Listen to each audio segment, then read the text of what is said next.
കൃഷ്ണ ഗുരുവായൂരപ്പ. ഒരു ദിവസം ബലരാമൻ കൃഷ്ണനോട് പറഞ്ഞു, കൃഷ്ണ, എനിക്ക് വൃന്ദാവനത്തിൽ പോകണമെന്ന് തോന്നുന്നു. അവിടെ അച്ഛനമ്മമാരെയും ഗോപികമാരെയും ഒക്കെ കാണാൻ കൊതിയാകുന്നു. ഞാനിപ്പോൾ ഉറക്കത്തിൽ അവരെയാണ് സ്വപ്നം കാണുന്നത്. നമുക്കൊന്ന് വൃന്ദാവനത്തിൽ പോയി വന്നാലോ? ഇങ്ങനെ ചോദിച്ചപ്പോൾ കണ്ണൻ പറഞ്ഞു, ഇല്ല ജ്യേഷ്ഠ, ഞാനിപ്പോൾ വരുന്നില്ല. നിങ്ങൾ രണ്ടാളും കൂടി ഒന്നിച്ച് ഇവിടെ നിന്നും മാറി നിന്നാൽ ശരിയാവില്ല. ഇപ്പോൾ ജ്യേഷ്ഠൻ പോയി വരൂ. അവിടെ എല്ലാവരോടും, പ്രത്യേകിച്ച് അച്ഛനോടും അമ്മയോടും എൻ്റെ അന്വേഷണം അറിയിക്കുക. ഗോപികമാരോട് ഞാൻ അവരെയൊന്നും മറന്നിട്ടില്ലെന്ന് പറയണം. ഒരിക്കൽ ഞാൻ അങ്ങോട്ട് വരുന്നുണ്ടെന്നും അറിയിക്കണം. അങ്ങനെ ബലരാമൻ വൃന്ദാവനത്തിലെത്തി. അവർ ബലരാമനെ സന്തോഷത്തോടെ സ്വീകരിച്ചു. വാദ്യഘോഷങ്ങളോടുകൂടിയാണ് അവർ ബലരാമനെ എതിരേറ്റത്. യശോദാമ്മ ഓടി വന്ന് ബലരാമനെ കെട്ടിപ്പിടിച്ച് ദേഹമാസകലം തലോടി. യശോദാമ്മയുടെ കണ്ണുകൾ നിറഞ്ഞൊഴുകി. കൃഷ്ണനും ബലരാമനും അവിടെ നിന്ന് ദ്വാരകയിലേക്ക് പോയിട്ട് ഇതുവരെ വൃന്ദാവനത്തിലേക്ക് തിരിച്ചു വരാതിനെപ്പറ്റി പരാതിയും പരിഭവങ്ങളും പറഞ്ഞുകൊണ്ടേയിരുന്നു. പിന്നെ അവർ കൃഷ്ണനെക്കുറിച്ച് ഇങ്ങനെ ചോദിച്ചു, ആ കള്ളൻ കൃഷ്ണൻ എവിടെ? അവൻ വന്നില്ല അല്ലേ? അവൻ അല്ലെങ്കിലും അങ്ങനെയാ, എല്ലാവരെയും കബളിപ്പിച്ചുകൊണ്ട് നടക്കുന്ന കള്ളൻ. അവൻ ഇങ്ങ് വരട്ടെ. ഉടനെ വരാമെന്ന് പറഞ്ഞ് പോയവനാണ്. എന്നിട്ട് ഇത്ര കാലമായിട്ടും ഇവിടേക്ക് കാല് കുത്തിയില്ല അവൻ. ഇപ്പോൾ അവൻ അപ്പൂപ്പനുമായല്ലോ. ഇനി ഞങ്ങളെ കണ്ടാൽ അവൻ എങ്ങനെയാണ് തിരിച്ചറിയുക? യശോദ ഇങ്ങനെ ഓരോന്നും പറഞ്ഞുകൊണ്ടേയിരുന്നു. നന്ദഗോപനും ബലരാമനെ കെട്ടിപ്പിടിച്ച് പരാതികൾ പറഞ്ഞു. പിന്നീട് ഗോപികമാരും ഗോപന്മാരും കൃഷ്ണനെക്കുറിച്ച് ചോദിക്കാൻ തുടങ്ങി. അവർ കൃഷ്ണന്റെ ഭാര്യമാരെക്കുറിച്ചും മക്കളെക്കുറിച്ചും പേരമക്കളെക്കുറിച്ചും ഒക്കെ ചോദിച്ചു. കടലിന് നടുവിൽ നിർമ്മിച്ചിരിക്കുന്ന ദ്വാരകാപുരിയെക്കുറിച്ച് കേട്ടിട്ടും അവർക്ക് മതിവരുന്നില്ല. ഇങ്ങനെ കുറച്ചു ദിവസം ബലരാമൻ അവരുടെ കൂടെ വൃന്ദാവനത്തിൽ കഴിഞ്ഞു. അങ്ങനെ ഇരിക്കെ ഒരു ദിവസം ബലരാമൻ ഗോപന്മാരുടെ കൂടെ കൂടി വാരുണി എന്ന മദ്യം കഴിച്ചു. അന്ന് കഴിച്ചത് കുറച്ചധികമായിപ്പോയി. അതോടെ ബലരാമന്റെ സമനില തെറ്റി. ഇതിനിടെ ബലരാമന്റെ ഉടുതുണിയും ആഭരണങ്ങളും ഒക്കെ അഴിഞ്ഞു വീണു. അപ്പോഴാണ് ബലരാമന് യമുനാ നദിയിൽ നീന്തിക്കുളിക്കാനുള്ള ആശ വന്നത്. തണുത്ത വെള്ളത്തിൽ നീന്തിക്കുളിക്കുന്നതിൻ്റെ സുഖം ഓർത്ത് ബലരാമൻ യമുനാ നദിയോട് കൽപ്പിച്ചു, യമുനെ, നീ എൻ്റെ അടുക്കിലേക്ക്, ഞാനിരിക്കുന്ന ഈ സ്ഥലത്തേക്ക് എത്രയും വേഗം വരണം. എനിക്ക് കുളിക്കണം. ബോധമില്ലാതെ ബലരാമൻ പറയുന്ന വാക്കുകൾ യമുനാദേവി ചെവിക്കൊണ്ടില്ല. ഇത് കണ്ടപ്പോൾ ബലരാമന് ദേഷ്യം വന്നു. എന്നിട്ട് പറഞ്ഞു, ഞാൻ പറഞ്ഞത് നിനക്ക് അനുസരിക്കാൻ പറ്റില്ല അല്ലേ? ഇല്ല, നിന്നെ ഞാൻ വെറുതെ വിടില്ല. നിന്നെ 1000 കൊച്ചരിവുകളാക്കി ഞാൻ കീറിമുറിക്കും. നിന്റെ ഈ സൗന്ദര്യത്തെ ഞാൻ നശിപ്പിക്കും എന്ന് പറഞ്ഞ് തൻ്റെ കലപ്പയും എടുത്ത് ബലരാമൻ എഴുന്നേറ്റു. ഇത് കണ്ടപ്പോൾ യമുനാ നദി ബലരാമൻ്റെ അടുക്കിലേക്ക് ഓടിയെത്തി. എന്നിട്ട് ബലരാമനോട് അപേക്ഷിച്ചു, ഭഗവാനെ, എന്നെ നശിപ്പിക്കരുത്. ഞാൻ അറിയാതെ ചെയ്തു പോയ തെറ്റാണ്. മാപ്പ് തരണം. ഇനിമേലിൽ ഇങ്ങനെ ഉണ്ടാവില്ല. അങ്ങനെ ബലരാമൻ യമുനയ്ക്ക് മാപ്പ് കൊടുത്തു. ബലരാമനും മറ്റുള്ളവരും കൂടി യമുനയിൽ ഇറങ്ങി കുളിച്ചു. കുളി കഴിഞ്ഞപ്പോഴാണ് ബലരാമന് തൻ്റെ ആഭരണങ്ങളെക്കുറിച്ചും വസ്ത്രങ്ങളെക്കുറിച്ചും ഓർമ്മ വന്നത്. അപ്പോൾ ലക്ഷ്മീദേവി പ്രത്യക്ഷപ്പെട്ട് ബലരാമന് നീലപ്പട്ടും ആഭരണങ്ങളും നൽകി. ഏകദേശം 2 മാസത്തോളം ബലരാമൻ വൃന്ദാവനത്തിൽ കഴിഞ്ഞുകൂടി. ആ കാലം വൃന്ദാവനവാസികൾക്ക് അതിരറ്റ സന്തോഷത്തിൻ്റെ നാളുകളായിരുന്നു. കുട്ടിക്കാലത്ത് കൃഷ്ണനോടൊപ്പം വൃന്ദാവനത്തിൽ കഴിഞ്ഞിരുന്നപ്പോൾ ബലരാമൻ ഇത്തരത്തിൽ വളരെ സാന്ദ്രമായി ആരോടും പെരുമാറിയിരുന്നില്ല. പക്ഷേ ഇക്കുറി അങ്ങനെയല്ല. എല്ലാവരും അങ്ങേയറ്റത്തെ സാന്ദ്രത്തോടെയാണ് ബലരാമൻ പെരുമാറിയത്.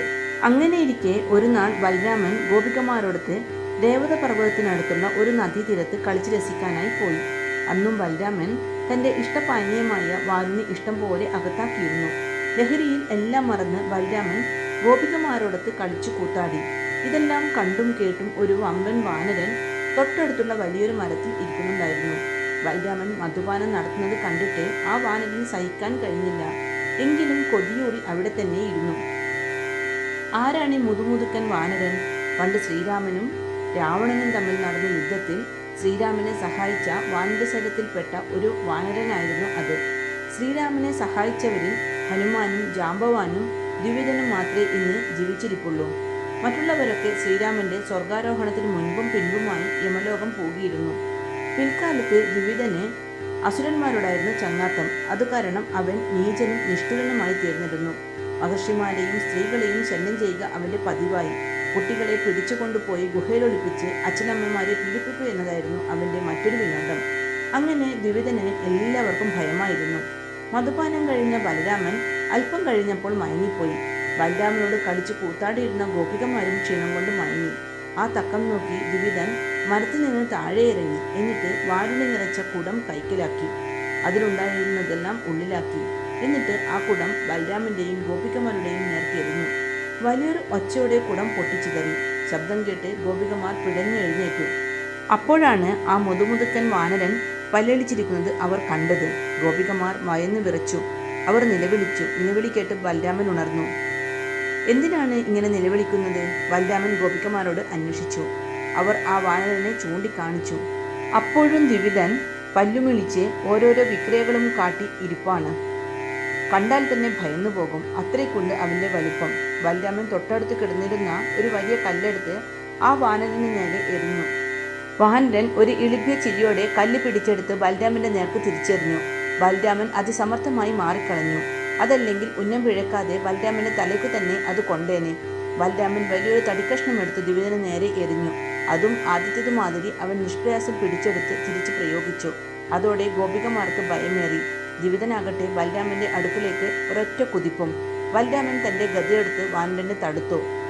അപ്പോൾ വാനരൻ ഒരു മരം വീഴുത് ബലരാമനെ എതിർത്തു. പരസ്പരം പൊരിഞ്ഞ പോരാട്ടം. ദ്വിവിധൻ വിടുന്ന മട്ടില്ല. എന്തൊരു ശക്തിയാണ് വാനരന്! ഇനിയും ഈ മല്ലയുദ്ധം നീട്ടിക്കൊണ്ടു പോകുന്നത് ശരിയല്ലെന്ന് ബലരാമന് തോന്നി. ബലരാമൻ തന്റെ ഗദ കൊണ്ട് ദ്വിവിധന്റെ കീഴ്ത്താടി ലക്ഷ്യമാക്കി ശക്തിയായി ആഞ്ഞടിച്ചു. താടി പിളർന്ന് തല ചിതറി ദ്വിവിധൻ നിലത്ത് വീണു. അവന്റെ അതിക്രമം അതോടെ നിലച്ചു. ദ്വിവിധന്റെ മരണമറിഞ്ഞ് താപസരും മറ്റും ഓടിയെത്തി. അവർ ബലരാമനെ അങ്ങേയറ്റം സ്തുതിച്ചു. ഇനി ഇവന്റെ ശല്യം ഇല്ലാതെ കഴിയാമല്ലോ എന്നോർത്ത് ഗോപികമാർക്കും ആശ്വാസമായി. ദ്വിവിധനെ ഭയന്ന് രവതമലയിൽ നിന്ന് ഓടിപ്പോയിരുന്ന മഹർഷിമാർ തപസ്സിനായി തിരിച്ചെത്തി. ഇനി പൗണ്ഡ്രക വാസുദേവന്റെ കഥ കേൾക്കാം. കരുഷം എന്ന രാജ്യത്തിലെ രാജാവായിരുന്നു പൗണ്ഡ്രക വാസുദേവൻ. ജരാസന്ധന്റെ ഉറ്റ മിത്രങ്ങളിൽ ഒരാളായിരുന്നു അയാൾ. കൃഷ്ണനോട് യുദ്ധം ചെയ്തിരുന്ന ജരാസന്ധനെ പൗണ്ഡ്രകൻ വളരെയധികം സഹായിച്ചിരുന്നു. അയാൾക്ക് കൃഷ്ണനോട് വലിയ പകയായിരുന്നു. പൗണ്ഡ്രകൻ കരുഷത്തിലെ ജനങ്ങളെ കബളിപ്പിച്ചാണ് രാജ്യം ഭരിച്ചു പോന്നത്. താനാണ് വിഷ്ണുദേവന്റെ അവതാരമായ സാക്ഷാൽ വാസുദേവൻ എന്നായിരുന്നു പൗണ്ഡ്രകന്റെ അവകാശവാദം. വിഷ്ണുദേവനെ പോലെ വേഷം ധരിച്ച് പ്രജകൾക്കിടയിൽ പ്രത്യക്ഷപ്പെടും. ചില മായാവിദ്യകൾ കാട്ടിയും താൻ സാക്ഷാൽ വാസുദേവനാണെന്ന് പൗണ്ഡ്രകൻ പ്രചരിപ്പിച്ചു പോന്നു. കുറേയേറെ ആരാധകരും പൗണ്ഡ്രകന് ഉണ്ടായിരുന്നു. അതിശക്തനായ കാശിരാജാവിന്റെ ബന്ധു കൂടിയായ പൗണ്ഡ്രകന് പ്രജകൾക്കിടയിൽ ആദരവും ആരാധനയും വർദ്ധിച്ചു പോന്നു. അതനുസരിച്ച് പൗണ്ഡ്രകന്റെ അഹന്തയും വർദ്ധിച്ചു. അങ്ങനെ ഇരിക്കുമ്പോഴാണ് ദ്വാരകയിൽ ബലരാമൻ ഇല്ലെന്ന വിവരം പൗണ്ഡ്രകൻ അറിഞ്ഞത്. വൃന്ദാവനത്തിൽ നിന്ന് ബലരാമൻ തിരിച്ചെത്തുന്നതിന് മുൻപ് കൃഷ്ണനെ ഒരു പാഠം പഠിപ്പിക്കണമെന്ന് പൗണ്ഡ്രകൻ നിശ്ചയിച്ചു. അതിനുവേണ്ടി സൈന്യസന്നാഹം ഒരുക്കാൻ കൽപ്പന ചെയ്തു. എന്നിട്ട് പൗണ്ഡ്രകൻ ദ്വാരകയിലേക്ക് ഒരു ദൂതനെ അയച്ചു. ദ്വാരകയിലെത്തിയ ദൂതൻ അച്ഛനായ വസുദേവർക്കും മുത്തച്ഛനായ ഉഗ്രസേനുമൊപ്പം ഇരിക്കുന്ന കൃഷ്ണനെയാണ് കണ്ടത്. ദൂതൻ കൃഷ്ണനെ താണു വണങ്ങി. എന്നിട്ട് പറഞ്ഞു, പ്രഭോ, ഞാൻ വെറുമൊരു ദൂതനാണ്. എൻ്റെ കർത്തവ്യം ഞാൻ നിർവഹിക്കുന്നുവെന്നേയുള്ളൂ. ഞാൻ അറിയിക്കാൻ പോകുന്ന സന്ദേശം കേട്ട് അങ്ങ് എന്നോട് കോപിക്കരുത്. ഈ സന്ദേശം എൻ്റെ യജമാനൻ പൗണ്ഡ്രക വാസുദേവൻ്റെതാണ്. പ്രിയപ്പെട്ട സന്ദേശവാഹക, ഇത്രയും വലിയ മുഖപുരൊന്നും ആവശ്യമില്ല. സന്ദേശവാഹകരുടെ ദൗത്യത്തെക്കുറിച്ച് എന്നെ ഓർമ്മിപ്പിക്കുകയും വേണ്ട. എനിക്ക് അതേക്കുറിച്ച് ബോധ്യമുണ്ട്. താങ്കൾ കാര്യം പറയൂ. കൃഷ്ണന്റെ വാക്കുകൾ കേട്ട് സന്ദേശവാഹകൻ തൊഴുകൈയോടെ പറഞ്ഞു, പ്രഭു, യജമാനൻ കൽപ്പിച്ചു നൽകിയിരിക്കുന്ന ഈ സന്ദേശം ഞാൻ അതുപോലെ വായിക്കാം. അങ്ങ് കേട്ടാലും. ഇങ്ങനെ പറഞ്ഞിട്ട് ദൂതൻ സന്ദേശം നിവർത്തി വായിക്കാൻ തുടങ്ങി.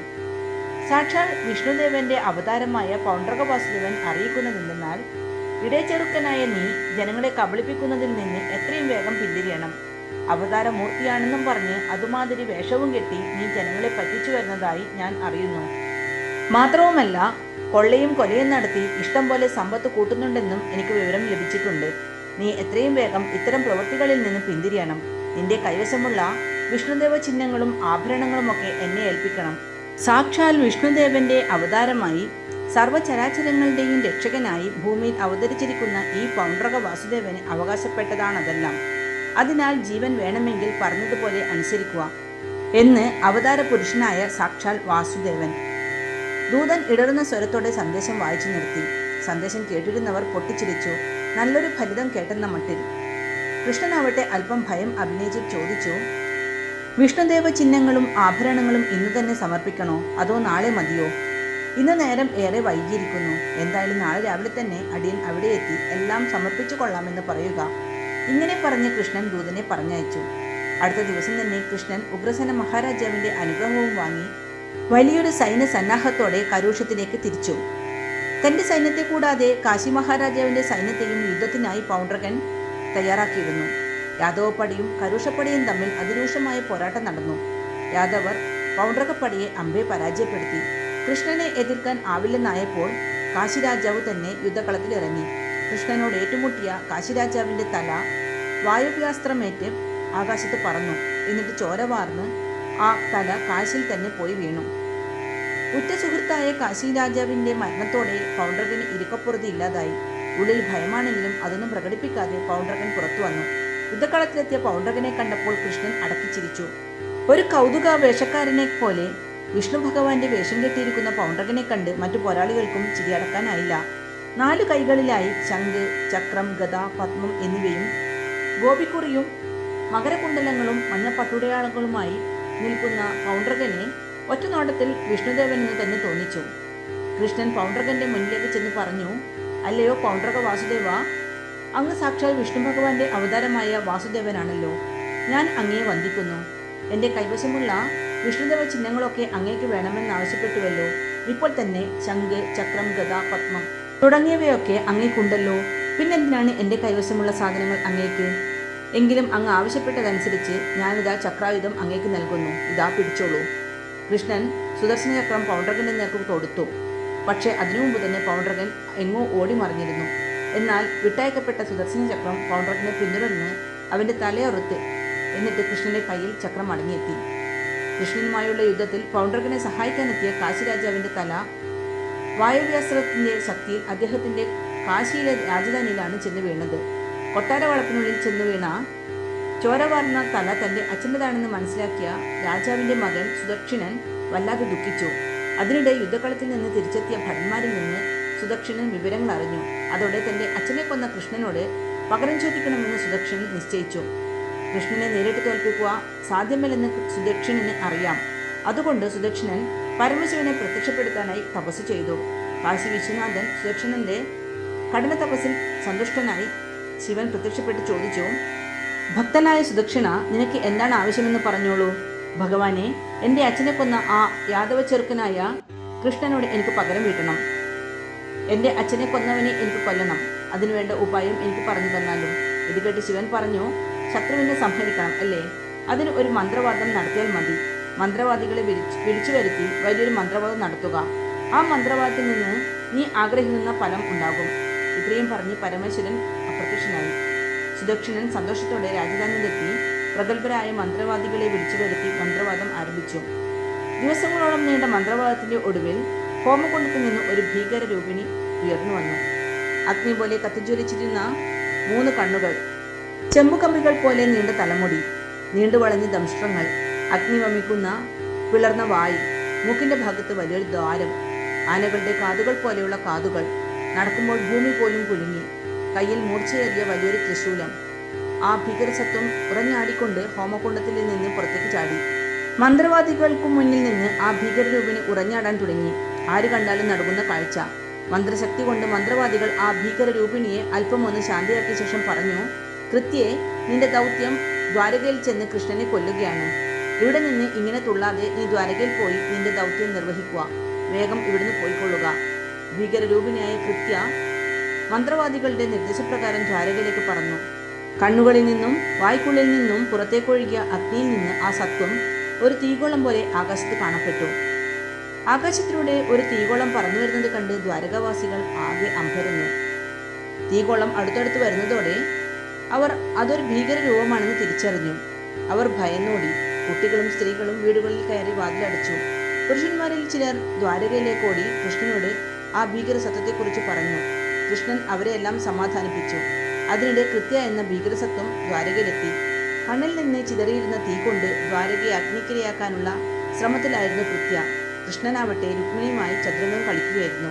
ദ്വാരകയിലെ കമാനങ്ങളും പൂന്തോട്ടങ്ങളുമൊക്കെ കൃത്യ അഗ്നിക്കിരയാക്കി എന്നറിഞ്ഞതോടെ കൃഷ്ണൻ വിചാരിച്ചു, ഇനി വെറുതെ ഇരുന്നിട്ട് കാര്യമില്ല, അവിടെ ഒരു പാഠം പഠിപ്പിച്ച് തന്നെ വേറെ കാര്യം. കൃഷ്ണൻ ചതുരംഗം കളിച്ചുകൊണ്ടിരിക്കുമ്പോൾ തന്നെ സുദർശന ചക്രത്തെക്കുറിച്ച് ഓർത്തു. നിമിഷത്തിനുള്ളിൽ കൃഷ്ണന്റെ കയ്യിൽ സുദർശന ചക്രം എത്തി. അത് കൃത്യക്കു നേരെ പ്രയോഗിക്കുകയും ചെയ്തു. കണ്ണിലും വായിലും അഗ്നിയുമായി എത്തിയ കൃത്യയ്ക്ക് സുദർശന ചക്രം വമിപ്പിച്ച പ്രകാശത്തിന്റെ ചൂട് അസഹനീയമായി. അവൾ പിന്തിരിഞ്ഞോടാൻ തുടങ്ങി. സുദർശന ചക്രം വിട്ടില്ല. ചക്രം അവളെ പിന്തുടർന്നു. അവൾ കാശിയിലേക്ക് കുതിച്ചു. ചക്രവും പിന്നാലെ കുതിച്ചു. ആ സത്വം സുദർശനന്റെയും അവിടെ ഉണ്ടായിരുന്ന മന്ത്രവാദികളുടെയും അടുക്കലേക്ക് ഓടി. പരിഭ്രാന്തയായി ഓടി അടുക്കുന്ന ആ സത്വത്തെ കണ്ട് അവരും ഓടാൻ തുടങ്ങി. പിന്നാലെ ചെന്ന സുദർശനചക്രം അവരുടെ എല്ലാം കഴുത്തറുത്ത് കാശി നഗരത്തെയും ചാമ്പലാക്കി തിരികെ കൃഷ്ണന്റെ കയ്യിൽ തിരിച്ചെത്തി. കാശി വിശ്വനാഥ ക്ഷേത്രത്തെയും പരിസരത്തെയും ചക്രായുധം ഒന്നും ചെയ്തില്ല. ഒരിക്കൽ നാരദമുനിക്ക് ഒരു കുസൃതി തോന്നി. ഈ 16,008 ഭാര്യമാരുമായി ജീവിക്കുന്ന കൃഷ്ണനെ തൻ്റെ ഭാര്യമാരെയെല്ലാം തിരിച്ചറിയാമായിരിക്കുമോ? പരാതിക്കൊന്നും ഇട നൽകാതെ എല്ലാ ഭാര്യമാരെയും കൃഷ്ണനെ എങ്ങനെയാണ് സന്തോഷിപ്പിക്കാനാവുക? 2-3 ഭാര്യമാർ മാത്രമുള്ളവർക്ക് പോലും അവരെ ഒരേ രീതിയിൽ സന്തോഷിപ്പിക്കാൻ പ്രയാസമാണ്. എപ്പോഴും പരാതിയും പരിഭവമായിരിക്കും അവർക്കിടയിൽ. പക്ഷേ കൃഷ്ണനാവട്ടെ 2-3 16,008 ഭാര്യമാരുണ്ടായിട്ടും അവർക്കാർക്കും കൃഷ്ണനെക്കുറിച്ച് പരാതി ഏതുമില്ല. ഇതെങ്ങനെ? ഏതായാലും ഒരു കൃഷ്ണനെ കൊണ്ട് ഈ ഭാര്യമാരൊക്കെ എങ്ങനെയാവും സന്തുഷ്ടരാവുക? ഒരു പക്ഷേ കൃഷ്ണൻ അവരുടെ വീടുകളിലൊന്നും ചെല്ലാതിരുന്നിട്ടും അവർ പരാതിപ്പെടാത്തതായിരിക്കും. അവർ കൃഷ്ണനെ ഓർത്ത് തന്നെത്താൻ ദുഃഖിക്കുകയാവും. അതല്ലാതെ ഇത്രയധികം ഭാര്യമാരുടെ അടുക്കൽ ഒന്ന് മുഖം കാണിച്ച് വരണമെങ്കിൽ തന്നെ എത്ര വർഷം വേണ്ടിവരും? ഇങ്ങനെ ഓരോന്ന് ചിന്തിച്ച നാരദമുനിക്ക് കൃഷ്ണന്റെ ദാമ്പത്യ ജീവിതം എന്താണെന്ന് നേരിട്ടറിയാൻ കൗതുകം തോന്നി. അങ്ങനെ നാരദമുനി ദ്വാരകയിലെത്തി. ആദ്യം കൃഷ്ണന്റെ പ്രിയപത്നിയായ രുക്മിണിയുടെ അടുത്തേക്കാണ് പോയത്. കൃഷ്ണനെ അവിടെ പ്രതീക്ഷിച്ചതല്ല. പക്ഷേ നാരദമുനി കൊട്ടാരവാതിൽക്കൽ എത്തിയതും കൃഷ്ണൻ ഓടി വന്ന് മുനിയെ സ്വീകരിച്ചു. യഥോചിതം സൽക്കരിച്ചു. കുശല പ്രശ്നങ്ങൾക്ക് ശേഷം അവിടെ നിന്ന് ഇറങ്ങി. ഉടനെ തന്നെ തന്റെ ദിവ്യശക്തി കൊണ്ട് സത്യഭാമയുടെ വീട്ടിലെത്തി. വളരെ രഹസ്യമായി വീട്ടിനുള്ളിലേക്ക് കടന്നു നോക്കി. കൃഷ്ണൻ സത്യഭാമയ്ക്കൊപ്പം ഊണ് കഴിക്കുകയാണ്. നാരദമുനി ആരും കാണാതെ പുറത്തിറങ്ങി ഉടനെ ജാമ്പവതിയുടെ വീട്ടിൽ പ്രത്യക്ഷപ്പെട്ടു. അവിടെയാണെങ്കിലോ കൃഷ്ണൻ ഓടക്കുഴലും മോദി ജാമ്പവതിക്കൊപ്പം ഉദ്യാനത്തിൽ ഉലാത്തുകയാണ്. വേണ്ട, കൃഷ്ണൻ കാണണ്ട എന്നു കരുതി നാരദമുനി അവിടം വിട്ട് സത്യയുടെ വീട്ടിലേക്ക് പോയി. അവിടെ സത്യവുമായി ചതുരംഗ കളിയിലാണ് കൃഷ്ണൻ. മിത്രവിന്ധ്യയുടെ വീട്ടിൽ പോയപ്പോൾ കൃഷ്ണൻ മഞ്ചിലിൽ ആടുകയായിരുന്നു. ഇങ്ങനെ നാരദമുനി തന്റെ ദിവ്യശക്തി കൊണ്ട് കൃഷ്ണന്റെ 16,008 ഭാര്യമാരുടെയും വീട്ടിൽ പോയി രഹസ്യാന്വേഷണം നടത്തി. എന്നിട്ടും മതിവരാതെ നാരദമുനി വസുദേവ ദേവകിമാരുടെ വീട്ടിലെത്തി. അവിടെയുമുണ്ട് കൃഷ്ണൻ. കൃഷ്ണനെ പരീക്ഷിക്കാൻ ഇറങ്ങിപ്പുറപ്പെട്ടത് മോശമായി പോയി എന്ന തോന്നലോടെ നാരദമുനി അവിടെ നിന്ന് ആരും കാണാതെ രക്ഷപ്പെടാൻ ശ്രമിച്ചു. 4 ഭാഗത്ത് നോക്കി. തന്നെ ആരും കാണുന്നില്ലെന്ന് ഉറപ്പാക്കി അതിവേഗം മുന്നോട്ട് നടന്നു. അപ്പോഴുണ്ട് അതാ തൊട്ടു മുന്നിൽ അഭിമുഖമായി കൃഷ്ണൻ വരുന്നു. അല്ല, നാരദ മഹർഷിയോ? എപ്പോഴെത്തി? പോവുകയായോ? എന്താ ഇത്ര ധൃതിയിൽ? കൃഷ്ണൻ ഒന്നും അറിയാതെ പോലെ ചോദിച്ചു. നാരദമുനി ആകെ വിളറി. കൃഷ്ണന്റെ മുന്നിൽ ഒന്നും മറച്ചു വെച്ചിട്ട് കാര്യമില്ലെന്ന് മുനിക്ക് മനസ്സിലായി. ഉടനെ തന്നെ മുനി കൃഷ്ണന്റെ കാൽക്കൽ വീണും ക്ഷമയാചിച്ചു. ഭഗവാനെ, ഏതോ ഒരു ശബ്ദ നിമിഷത്തിൽ എൻ്റെ മനസ്സിൽ ഒരു കുസൃതി തോന്നി. അങ്ങനെയാണ് ഞാൻ ഈ അവിവേകത്തിന് ഇറങ്ങി പുറപ്പെട്ടത്. അതിന് അങ്ങ് മാപ്പേകിയാലും. മുനെ, ഇതെന്താ ഇങ്ങനെ? ഇതിലെന്ത് മാപ്പാക്കാനിരിക്കുന്നു? അങ്ങേക്കുണ്ടായ സംശയം ആർക്കും ഉണ്ടാകാവുന്നതല്ലേ? പ്രത്യേകിച്ചും 3 ലോകത്തിലും സദാ ചുറ്റിക്കറങ്ങുന്ന അങ്ങേക്ക് ഇത്തരം ഒരു സംശയം നിലനിൽക്കാനും പാടില്ലാത്തതാണല്ലോ. എന്നെക്കുറിച്ചുള്ള സംശയങ്ങൾ മാറിക്കിട്ടിയില്ലേ? അതിൽ ഞാനും സന്തോഷവാനാണ്. കൃഷ്ണൻ മുനിയെ സമാധാനിപ്പിച്ചയച്ചു. ഹരേ കൃഷ്ണ.